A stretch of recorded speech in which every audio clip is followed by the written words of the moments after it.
नमस्कार साथियों, मैं सत्येंद्र एक बार फिर से आप सबका अपने YouTube परिवार जिसका नाम है कृषि वसुंधरा, इसमें हार्दिक स्वागत और अभिनंदन है आप सभी साथियों का। आप सभी साथियों के लिए हम आज फिर आपके लिए एक वीडियो लेकर आए हैं जिसमें आपको लगभग 20 क्वेश्चन करा के जाएंगे। हम लगभग 20 प्रश्न आपको करा के जाएंगे। तो सबसे पहले साथियों, अगर आप सभी लोग हमारे चैनल पर नए हो तो प्लीज हमारे चैनल को सब्सक्राइब कर लें और साथ ही साथ बेल आइकन को और दबा लें। इससे होगा क्या, आने वाले वीडियो की नोटिफिकेशन आप तक समय से पहुंचते रहेंगे। तो प्लीज़ आप सभी लोग चैनल को सपोर्ट करिए, चैनल सब्सक्राइब कर लो, शेयर किया करो अगर हमारी वीडियो अच्छी लगती हो। और साथ ही साथ मैं माफ़ी चाहूँगा कि आप लोगों को 2 वीडियो आपकी लॉस हो गए, 2 वीडियो प्रोवाइड नहीं करा सके, न कल न परसों, क्योंकि हम किसी कारणवश कहीं बाहर गए हुए थे। किसी कार्यवश हम बाहर गए थे, इसलिए आपको वीडियो प्रोवाइड नहीं करा सके। तो आज से आपको रेगुलर वीडियो हम देने की कोशिश करेंगे। बाई चांस कुछ समस्याएं हो जाती हैं, ऐसी समस्याएं हो जाती हैं कि जहां समस्याओं में उलझना लाजमी होता है, वहाँ उलझना ही पड़ता है आपको समस्याओं में, तो इसलिए आपको ये वीडियो प्रोवाइड नहीं करा सके। तो आज हम आपके लिए फिर से एक वीडियो लेकर आए हैं जो आपको बहुत ही अच्छे प्रश्नों को लेकर आएगी। तो देखिए, अपना कर्म करते रहिए, अपना कर्म करते रहिए, फल की इच्छा मत कीजिए, क्योंकि कर्म आप जितना बेटर कर लोगे, जितना अच्छा कार्य कर लोगे, उतना ही बेटर उसका नतीजा होगा। ये तो बात तय होती है कि जितना अच्छा काम कर लोगे उतना ही अच्छा उसका नतीजा होगा, और जितना बुरा काम करोगे उतना ही गंदा उसका नतीजा आएगा। तो साथियों, आज की वीडियो को बिना पॉज करे पूरा देखें, बहुत अच्छे क्वेश्चन हैं, सभी लोग देखें। साथ ही साथ सभी साथियों का बहुत बहुत धन्यवाद कि आप सभी साथियों ने हमारा सपोर्ट किया, साथ दिया, तो आपका बहुत बहुत तहे दिल से इस्तेमाल करता हूं। तो चलिए साथियों, ज़्यादा समय न लेते हुए हम अपनी टॉपिक पर पहुंचते हैं। आपको क्वेश्चन कराएंगे, सुपरफास्ट क्वेश्चन कराएंगे आपको। तो पढ़ते चलना है, प्रश्नों को देखते चलना है। पहला प्रश्न ये कहता है कि एक कृत्रिम उपग्रह में विद्युत ऊर्जा का स्रोत क्या होता है। एक कृत्रिम उपग्रह में विद्युत ऊर्जा का स्रोत क्या होता है। कोई कृत्रिम उपग्रह बनाया हुआ है, उसमें विद्युत ऊर्जा का स्रोत क्या होगा। ऑप्शन आपको इस प्रकार से 4 दिए गए। ऑप्शन ये कहता है कि सौर सेल है, ऑप्शन बी कहता है कि लघु नाभिकीय रिएक्टर, ऑप्शन सी कहता है डायनमो, और ऑप्शन डी कहता है थर्मोपाइल। तो ये प्रश्न का जवाब सही क्या होगा। तो देखिए साथियों, एक कृत्रिम उपग्रह में विद्युत ऊर्जा को जो स्रोत होता है वो सौर सेल हुआ करता है। क्या हुआ करता है? सौर सेल हुआ करता है। क्वेश्चन नंबर 2 देखिए साथियों क्या है। दूसरा प्रश्न ये कहता है कि सूर्य पर ऊर्जा का निर्माण होता है। सूर्य पर ऊर्जा का निर्माण होता है, अर्थात सूर्य पर जो ऊर्जा का निर्माण होता है वो किसके द्वारा ये निर्माण होता है। आपको ऑप्शन दिए गए मेरे साथियों। क्या ऑप्शन दिए गए? ऑप्शन ए कहता है कि नाभिकीय विखंडन द्वारा, ऑप्शन बी कहता है नाभिकीय संलयन द्वारा, ऑप्शन सी कहता है ऑक्सीकरण अभिक्रिया के द्वारा, ऑक्सीकरण अभिक्रिया के द्वारा, ऑप्शन डी कहता है कि अवकरण अभिक्रिया के द्वारा। तो इस प्रकार से इस सवाल के भी 4 जवाब है। इन चारों में से जो सही ऑप्शन होगा, आप सभी लोगों को पता भी होगा कि नाभिकीय संलयन के द्वारा, नाभिकीय संलयन के द्वारा सूर्य पर ऊर्जा का निर्माण होता है। सूर्य पर ऊर्जा का जो निर्माण होता है वो नाभिकीय संलयन के द्वारा होता है। अगला प्रश्न देखिए साथियों, जो तीसरा क्वेश्चन है। तीसरा क्वेश्चन ये कहता है कि साइक्लोट्रॉन किसको त्वरित करने के लिए प्रयुक्त किया जाता है। साइक्लोट्रॉन से आप किसको त्वरित कर सकते हैं। तो ऑप्शन इसके 4 दिए गए। न्यूट्रॉन, ऑप्शन बी दिया गया प्रोटॉन, और ऑप्शन सी दिया गया परमाणु, और ऑप्शन डी दिया गया आयन। तो इनमें से आप किसको त्वरित किया जा सकता है। तो आपने देखा होगा साथियों कि साइक्लोट्रॉन भी एक ऐसी विद्युत युक्ति है जिससे होता क्या है, हम किसी नाभिक को तोड़ना चाहते हैं, किसी नाभिक के परमाणु को तोड़ना चाहते हैं, और हमको पता है परमाणु के जो नाभिक में हुआ करते हैं कौन से कण हुआ करते हैं। तो न्यूट्रॉन और प्रोटॉन हुआ करते हैं। प्रोटॉन धनावेशित कण होते हैं, प्रोटॉन धनावेशित कण होते हैं। तो धनावेशित कणों को अगर आप तोड़ना चाहते हो, इलेक्ट्रॉन ले जाओगे, इलेक्ट्रॉनों को वो अट्रैक्ट कर लेगा। तो इसलिए हम क्या काम करते हैं, उच्च गति से त्वरित करके प्रोटॉन ही भेजते हैं जो जाके उस नाभिक को हिट करे, जाके नाभिक को जब वह हिट करेगा तो नाभिक टूट जाएगा। तो इसलिए इसको त्वरित करने के लिए प्रयोग में लाया जाता है। तो ऑप्शन बी इस सवाल का सही जवाब होगा। ऑप्शन बी जो है इस सवाल का सही जवाब होगा। राइट आंसर है प्रोटॉन। प्रोटॉन साइक्लोट्रॉन में प्रोटॉन त्वरित करने के लिए प्रयोग किया जाता है। साइक्लोट्रॉन प्रोटॉन त्वरित करने के लिए प्रयोग में लाया जाता है। चलिए साथियों अगला प्रश्न देखिए। अगला प्रश्न क्या है कि विद्युत चुम्बकीय प्रेरण पर आधारित युक्ति है। ऐसी युक्ति का नाम बताइए जो विद्युत चुम्बकीय प्रेरण पर आधारित है। ऑप्शन ए दे दिया गया धारा मापी, ऑप्शन बी दे दिया गया विभव मापी, ऑप्शन सी दे दिया गया है डायनामो और ऑप्शन डी कह रहा है कि विद्युत मोटर। विद्युत चुम्बकीय प्रेरण पर आधारित कौन सी युक्ति है? यहाँ से आपको ये पहचान करनी कि ऐसी कौन सी डिवाइस है जो इलेक्ट्रोमैग्नेटिक इंडक्शन पर बेस्ड है। जो किस पर बेस्ड है? इलेक्ट्रोमैग्नेटिक कंडक्शन पर बेस्ड है। आपको यहाँ दे दिया गया कि धारा मापी अर्थात गैल्वेनोमीटर, और यहाँ पर विभव मापी वोल्टेज मीटर, ये डायनामो दे रहा है और ये इलेक्ट्रिक मोटर विद्युत मोटर दे रहा है। 4 ऑप्शन दे रहा है इसके। तो देखिए साथियों हम आपको बता दें कि इस सवाल के जो राइट आंसर होंगे सी और डी दोनों, सी और डी दोनों इस प्रश्न के सही आंसर हैं। इस प्रश्न के सही आंसर जो है वो सी भी है और ये डी भी है। तो इसका जो राइट जवाब है ये दोनों ध्यान रखना है कि डायनामो भी विद्युत चुम्बकीय प्रेरण पर आधारित होता है, इलेक्ट्रोमैग्नेटिक इंडक्शन पर बेस्ड डायनामो भी होता है, इलेक्ट्रिक मोटर भी होता है, दोनों चीजें होती हैं। अब देखिए क्वेश्चन नंबर 5। क्वेश्चन 5 कहता है कि एक 100 वाट का बिजली का एक बल्ब है जिसकी पावर आपको दी गई है 100 वाट और ये बल्ब डेली 10 घंटे जलता है, रोज 10 घंटे जलाया जाता है। तो ये कह रहा है कि सवाल के 5 रुपए प्रति यूनिट की दर से बिजली का खर्च क्या होगा। बिजली का खर्च पूछ रहा है, 5 रुपए प्रति यूनिट की दर से बिजली का खर्च क्या होता है। तो देखो इसकी पावर दे दी गई है हमको, पावर P बराबर कितनी दे दी गई है? 100 वाट दे दी गई है। शक्ति 100 वाट दे दी गई है मेरे साथियों, शक्ति इसकी 100 वाट दे दी गई है। तो हमको क्या पहले यूनिटों की संख्या निकाल लेनी चाहिए और यूनिटों की संख्या क्या कहती है? वाट इंटू घंटे इंटू दिन अपॉन 1000। तो वाट कितने दिए गए? 100 वाट है। 100 वाट इंटू घंटे कितने? 10 घंटे तक जलता है, इंटू दिनों की संख्या कुछ है नहीं तो 10 घंटे ही कहने का मतलब वो जलता है। तो 10 घंटे में कितनी यूनिट बिजली खर्च कर देगा? अपॉन में 1000 का गुणा कर दिया तो ये कट गए तो 1 यूनिट निकल आई। कितनी निकल आई? 1 यूनिट। और खर्चा क्या है? तो 5 रुपए पर यूनिट के हिसाब से लेगा तो 1 यूनिट बिजली खर्च होगी और 5 रुपए पर यूनिट के हिसाब से इसका जो सही ऑप्शन हो जाएगा ऑप्शन नंबर ए कि 5 रुपए इस सवाल का सही जवाब है।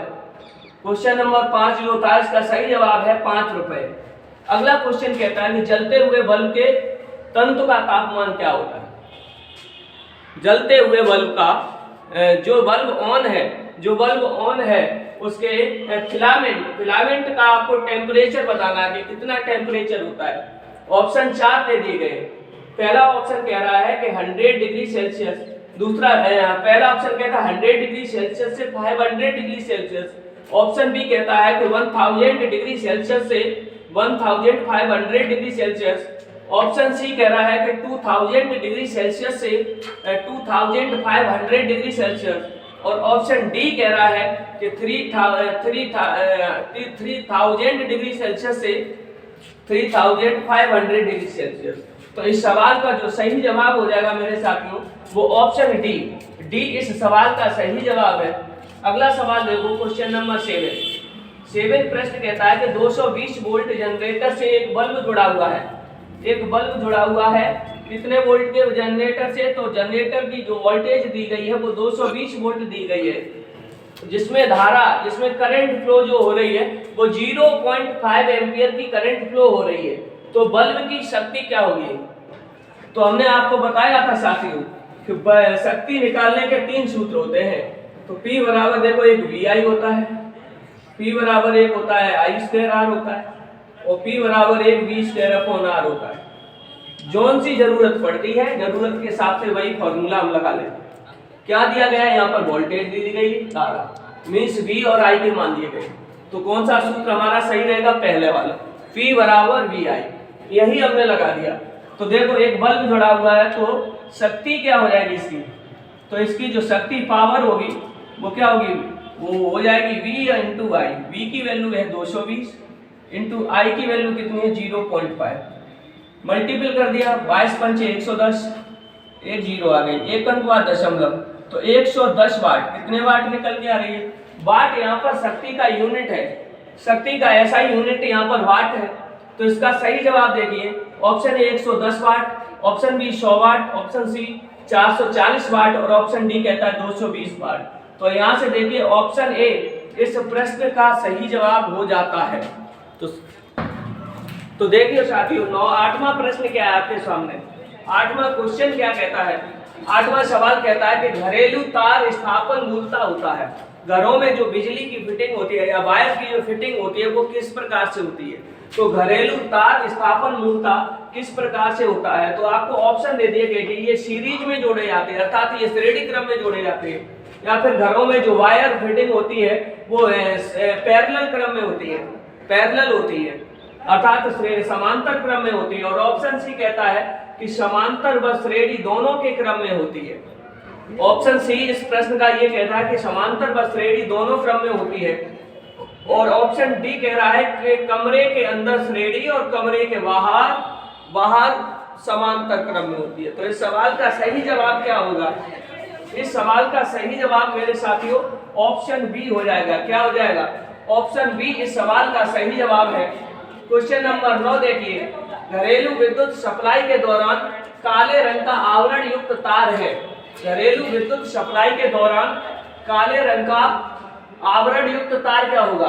ऑप्शन ए कह रहा है कि वो विद्युतमय तार होगा, ऑप्शन बी कहता है कि भूतार होगा, ऑप्शन सी कह रहा है कि ये उदासीन तार होगा। जो सी ऑप्शन कह रहा है कि ये उदासीन तार होगा, और ऑप्शन डी कहता है कि ये फ्यूज तार होगा। तो देखिए मेरे साथियों, इस सवाल का जो सही जवाब हो जाएगा वो ऑप्शन सी हो जाएगा। आपको हम बता दें कि काले रंग का आवरण चढ़ाया जाता है उदासीन तार पर। अगर किसी तार लाल रंग का आवरण चढ़ा है तो समझ लो वो क्या होगा, लाल रंग का आवरण चढ़ा हुआ है तो समझ लो वो फेज होगा, समझ लो वो फेज होगा। और अगर किसी तार पर हरे अर्थात ग्रीन कलर का चढ़ाया गया तो वो आधार होगा, बेस होगा। क्या होगा, वो बेस होगा, जिसको आप लोग अर्थ भी बोल देते, जिसके आप लोग अर्थ भी बोल देते, तो वो बेस होगा। तो इस प्रकार से मेरे साथियों इस सवाल का जो सही जवाब हो जाता है वो ऑप्शन सी हो जाता है। प्रश्न नंबर 10 को देखिए, ट्रांसफार्मर प्रयुक्त होते हैं। ट्रांसफार्मर किस प्रकार से प्रयुक्त किए जाते हैं। ऑप्शन ए कह रहा है एसी को डीसी में बदलने के लिए, ऑप्शन बी कह रहा है डीसी को एसी में बदलने के लिए। एसी और डीसी का मतलब क्या है। एसी का मतलब है अल्टरनेटिंग करंट, डीसी का मतलब है डायरेक्ट करंट, प्रत्यावर्ती धारा और स्थायी धारा, स्टेडी करंट भी बोलते हैं इसको। एसी को डीसी में बदलने के लिए, बी कहता है डीसी को एसी में बदलने के लिए, ऑप्शन सी कहता है कि डीसी वोल्टेज का उपचयन करने में, उपचयन मींस ऑक्सीडेशन करने में, और डी कह रहा है कि एसी वोल्टेज का ऑक्सीडेशन करने में, एसी वोल्टेज का उपचयन करने में। तो मेरे साथियों इस सवाल का जो सही जवाब हो जाएगा वो option number D, option number D इस सवाल का सही जवाब है। अब देखिए अगले प्रश्न पर आते हैं। क्वेश्चन नंबर 11 क्या कहता है। क्वेश्चन नंबर 11 कहता है कि एसी को डीसी में बदलने की युक्ति कौन सी है। एसी अल्टरनेटिंग करंट को डायरेक्ट करंट में बदलने की कौन सी डिवाइस है। अब देखो ऑप्शन ए कह रहा है इन्वर्टर, ऑप्शन बी कहता है रेक्टिफायर, ऑप्शन सी कहता है ट्रांसफार्मर और ऑप्शन डी कहता है ट्रांसमीटर। तो इस सवाल का भी सही जवाब सोचकर देना है आपको। तो इसका जो सही जवाब हो जाएगा मेरे साथियों वो रेक्टिफायर हो जाएगा। क्या हो जाएगा, रेक्टिफायर। रेक्टिफायर जो है एसी को डीसी में बदलने की युक्ति है। एसी करंट को डीसी करंट में बदलने की जो युक्ति है, जो डिवाइस है, उसका नाम है रेक्टिफायर। क्वेश्चन नंबर 12 देखो, भारत की टैंक प्रतिरोधी मिसाइल है। 12वां क्वेश्चन बहुत बेहतरीन क्वेश्चन है। भारत की टैंक प्रतिरोधी मिसाइल है। ऑप्शन ए कह रहा नाग, ऑप्शन बी कह रहा अग्नि, ऑप्शन सी कह रहा वज्र और ऑप्शन डी कह रहा आकाश। तो कौन सी मिसाइल जो भारत की है वो टैंक प्रतिरोधी मिसाइल है। तो इस सवाल का सही जवाब है ऑप्शन ए। ऑप्शन ए इस सवाल का सही जवाब हो जाता है मेरे साथियों। तो भारत की टैंक प्रतिरोधी जो मिसाइल है वो नाग है। नाग जो है भारत की टैंक प्रतिरोधी मिसाइल है। अब देखो क्वेश्चन नंबर 13 आता है। क्वेश्चन नंबर 13 आता है कि मशीन गन का आविष्कार किसने किया था। मशीन गन का आविष्कार किसने किया था। तो ये 13वां क्वेश्चन है साथियों कि मशीन गन का आविष्कार किसने किया था। ऑप्शन ए कह रहा है कि जे.एल. बियर्ड ने, ऑप्शन बी कहता है जे. ब्राउशा ने, ऑप्शन सी कहता है कार्ल वेंच द्वारा और ऑप्शन डी कहता है जेम्स पकल के द्वारा। तो मशीन गन का जो आविष्कार किया था, मशीन गन का जो आविष्कार किया था वो ऑप्शन डी हो जाएगा, जेम्स पकल के द्वारा मशीन गन का आविष्कार किया गया था। अगला प्रश्न देखिए क्वेश्चन नंबर 14, दूरबीन का आविष्कार किसने किया था? दूरबीन का आविष्कार किसने किया था? ऑप्शन ए कह रहा है गैलीलियो ने, ऑप्शन बी कहता है गुटेनबर्ग ने, ऑप्शन सी कहता है एडिसन ने, ऑप्शन डी कह रहा है ग्राहम बेल ने।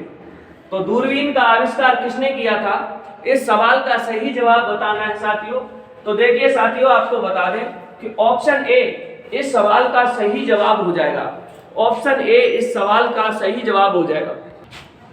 तो इस प्रकार से आपके 14 क्वेश्चन तैयार होते हैं। अगला प्रश्न देखिए साथियों, जो 15वां क्वेश्चन है, क्वेश्चन नंबर 15 देखिए क्या कह रहा है। 15वां प्रश्न कह रहा है कि फाउंटेन पेन का आविष्कार किसने किया था? फाउंटेन पेन का आविष्कार किसने किया था? बड़ा मजेदार सवाल है। तो देखिए ऑप्शन ए कह रहा है कि वाटरमैन ने, ऑप्शन बी कहता है पास्कल ने, ऑप्शन सी कहता है चेलपार्क ने और ऑप्शन डी कह रहा है शेफर ने। तो इस सवाल का जो सही जवाब होगा वो ऑप्शन ए हो जाएगा। ऑप्शन ए इस सवाल का सही जवाब है मेरे साथियों। ऑप्शन ए इस सवाल का सही जवाब है कि फाउंटेन पेन का आविष्कार किसने किया था? तो वाटरमैन ने किया था। इससे पहले आपने एक प्रश्न देखा था, इससे पहले भी आपने एक प्रश्न देखा था। अब ये अगला प्रश्न है। तो चलिए साथियों 16वां क्वेश्चन देखते हैं कि आइंस्टीन को नोबेल पुरस्कार किस कार्य पर मिला है? आइंस्टीन को नोबेल पुरस्कार किस कार्य पर मिला है? ऑप्शन ए कह रहा है आपेक्षिकता के सिद्धांत के पर, ऑप्शन बी कहता है कि बोस आइंस्टीन संघनन, जो अवस्था होती है द्रव्य की 5वीं अवस्था होती है, तो बोस आइंस्टीन संघनन पर, ऑप्शन सी कहता है कि प्रकाश विद्युत प्रभाव पर, ऑप्शन डी कह रहा है इनमें से कोई नहीं। तो इस सवाल का सही जवाब देना है मेरे साथियों। इस सवाल का जो सही आंसर हो जाएगा वो ऑप्शन सी है। तो आइंस्टीन को प्रकाश विद्युत प्रभाव पर नोबेल पुरस्कार से सम्मानित किया गया था। आइंस्टीन को प्रकाश विद्युत प्रभाव के ऊपर नोबेल पुरस्कार से सम्मानित किया गया था। तो चलिए साथियों अगला प्रश्न देखिए। 17वां क्वेश्चन क्या कहता है? क्वेश्चन नंबर 17 कहता है कि राष्ट्रीय विज्ञान दिवस कब मनाया जाता है? राष्ट्रीय विज्ञान दिवस कब मनाया जाता है? ऑप्शन ए है 24 मार्च, ऑप्शन बी है 28 मार्च, ऑप्शन सी है 19 मार्च और ऑप्शन डी कहता है 28 फरवरी। तो इस सवाल का जो सही जवाब आपको बताना है साथियों, इस सवाल का सही जवाब क्या है? Option D. ऑप्शन डी इस सवाल का जो है सही जवाब है मेरे साथियों। अगला क्वेश्चन देखिए, समय मापक विज्ञान है, समय मापक विज्ञान है अर्थात वह विज्ञान जिसमें समय के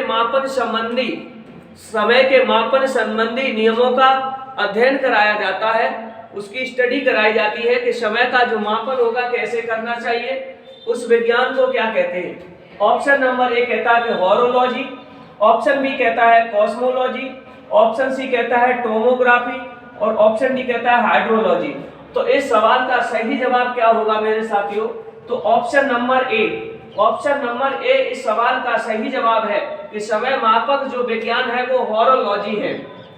समय मापक जो विज्ञान है उसे कहा जाता है हॉरोलॉजी। तो अगला प्रश्न देखिए, nuclear reactor time bomb, nuclear reactor time bomb के लेखक क्या है? जी हाँ साथियों, ये एक पुस्तक है, न्यूक्लियर रिएक्टर टाइम बम, ये एक पुस्तक है। तो ये पुस्तक के राइटर बताने हैं। जापान पर जब परमाणु बम गिराए गए थे तो उस समय उसी पर आधारित इस पुस्तक को बनाया गया है। इस पुस्तक को लेखक कौन से ये आपको यहाँ बताना है। ऑप्शन ए कह रहा है सीसी पार्क, ऑप्शन बी कहता है ईपी ओडम, ऑप्शन सी कहता है एस पोलस्की और ऑप्शन डी कहता है तकाशी हिरोज। ऑप्शन डी कह रहा है तकाशी हिरोज।